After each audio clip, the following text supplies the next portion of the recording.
Assalamualaikum warahmatullahi wabarakatuh. Yang terhormat Ibu Meli Handayani selaku dosen pengampu mata kuliah penulisan ilmiah dan Bapak Irwandi Rahman SKM MKes selaku dosen pengampu mata kuliah metodologi penelitian dan Ibu Dr. Syamsiana MKes. Saya ucapkan terima kasih atas kesempatan yang diberikan kepada saya untuk mempresentasikan proposal penelitian ini. Perkenalkan, nama saya Febrianti dengan NIM 2203045000006. Pada hari ini saya akan membahas proposal dengan berjudul Tingkat Pengetahuan Remaja tentang Kehamilan Tidak Diinginkan pada Siswi di Makassar.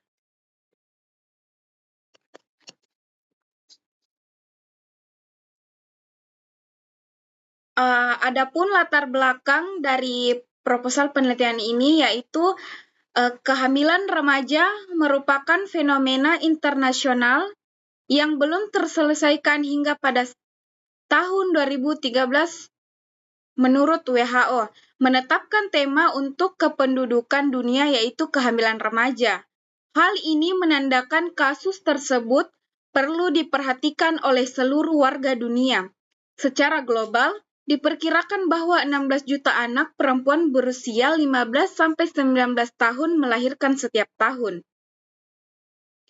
Adapun rumusan masalah dari proposal ini berdasarkan latar belakang masalah yang terjadi dapat merumuskan permasalahan sebagai berikut. Bagaimana tingkat pengetahuan remaja siswi tentang kehamilan tidak diinginkan di Makassar? Adapun tujuan penelitian. 1. Tujuan umum. Mengetahui tingkat pengetahuan remaja siswi di Makassar tentang kehamilan tidak diinginkan. Yang kedua, tujuan khusus. Yang pertama, mengetahui tingkat pengetahuan remaja siswi tentang pengertian kehamilan tidak diinginkan di Makassar. Yang kedua, mengetahui tingkat pengetahuan remaja siswi tentang faktor penyebab kehamilan tidak diinginkan di Makassar. Adapun manfaat penelitian. Yang pertama, manfaat teoritis. Secara teoritis, hasil penelitian ini diharapkan dapat bermanfaat untuk memberikan gambaran tentang pengetahuan kehamilan tidak diinginkan pada remaja. Adapun manfaat praktis.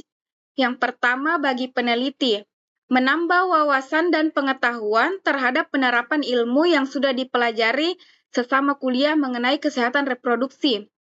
Bagi kepala sekolah di Makassar, hasil penelitian ini diharapkan dapat memberikan dorongan terhadap pihak sekolah untuk meningkatkan pemberian informasi dan bimbingan mengenai kehamilan tidak diinginkan pada siswinya, sehingga siswi mendapat informasi yang cukup sehingga dapat mencegah terjadinya kehamilan tidak diinginkan.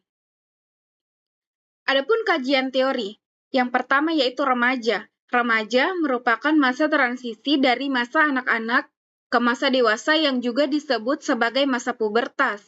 Pada masa remaja ini terjadi pematangan organ reproduksi pada remaja. Yang kedua yaitu kehamilan remaja.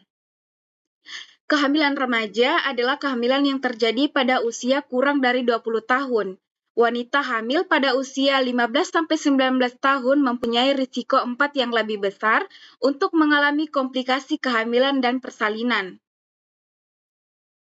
Adapun kerangka berpikir, pada variabel independen, yang pertama yaitu pendidikan, yang kedua pengetahuan, yang ketiga sikap, yang keempat peran orang tua, yang kelima peran teman sebaya, dan yang keenam stres. Adapun variabel dependen yaitu ibu hamil kurang dari 20 tahun dan ibu hamil sama dengan 20 tahun. Adapun hipotesis dari penelitian ini. 1. Terdapat hubungan positif antara tingkat pendidikan orang tua dengan tingkat pengetahuan siswi tentang kehamilan tidak diinginkan. Yang kedua, siswi yang memiliki akses informasi kesehatan reproduksi yang lebih baik cenderung memiliki pengetahuan yang lebih tinggi tentang kehamilan tidak diinginkan. Yang ketiga, terdapat perbedaan signifikan dalam tingkat pengetahuan tentang kehamilan tidak diinginkan antara siswi dari berbagai latar belakang sosial ataupun ekonomi. Adapun jenis penelitian yang akan digunakan dalam penelitian ini adalah jenis penelitian kuantitatif, yaitu suatu metode penelitian yang dilakukan dengan tujuan utama untuk membuat gambaran atau deskripsi tentang suatu keadaan secara objektif, bahwa penelitian ini dilakukan dengan menempuh langkah-langkah pengumpulan data, klasifikasi, pengolahan atau analisis data, atau membuat kesimpulan dan menyusun laporan. Adapun waktu dan tempat penelitian akan dilakukan pada bulan April 2024 dan tempat penelitian lokasi akan dilaksanakan di sekolah yang ada pada Kota Makassar. Penelitian ini menggunakan pendekatan deskriptif kuantitatif. Dalam penelitian antara lain dicirikan oleh penguji teori atau hipotesis yang digunakan instrumen-instrumen tes yang standar. Metode yang digunakan dalam penelitian ini adalah kuantitatif. Populasi dan sampel. 1. Populasi dalam penelitian ini adalah siswi di Makassar, dan sampel yang digunakan adalah 15 siswi. Sampel penelitian ini menggunakan random sampling. Definisi operasional variabel. Tingkat pengetahuan merujuk pada pemahaman siswi mengenai konsep, risiko, dan pencegahan kehamilan tidak diinginkan.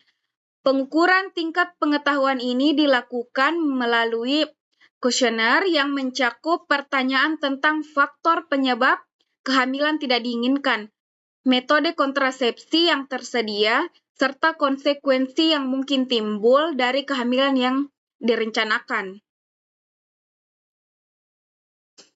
Instrumen penelitian yang digunakan adalah kuesioner. Kuesioner ini akan mengukur pengetahuan siswi mengenai kehamilan tidak diinginkan dan terdiri dari beberapa bagian. Bagian pertama mencakup pertanyaan demografis seperti usia dan kelas. Sementara bagian kedua berisi pertanyaan pilihan ganda dan pertanyaan yang menilai pemahaman tentang penyebab, pencegahan, dan dampak kehamilan tidak diinginkan. Sebelum digunakan, kuesioner akan diuji coba untuk memastikan validitas dan reliabilitasnya. Pengumpulan data akan dilakukan dengan distribusi kuesioner di beberapa sekolah menengah atas di Makassar, dengan izin dari pihak sekolah dan orang tua siswa. Adapun teknik pengumpulan data yaitu yang pertama metode survei, yang kedua kuesioner, yang ketiga sampling, dan keempat izin penelitian. Adapun teknik analisis data akan dilakukan dengan langkah-langkah sistematis. Setelah pengumpulan data melalui kuesioner, data akan diinput ke dalam perangkat lunak statistik seperti SPSS atau Excel.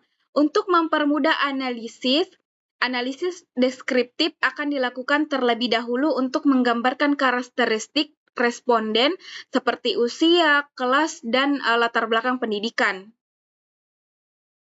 Baik, itu saja yang bisa saya sampaikan. Terima kasih. Wassalamualaikum warahmatullahi wabarakatuh.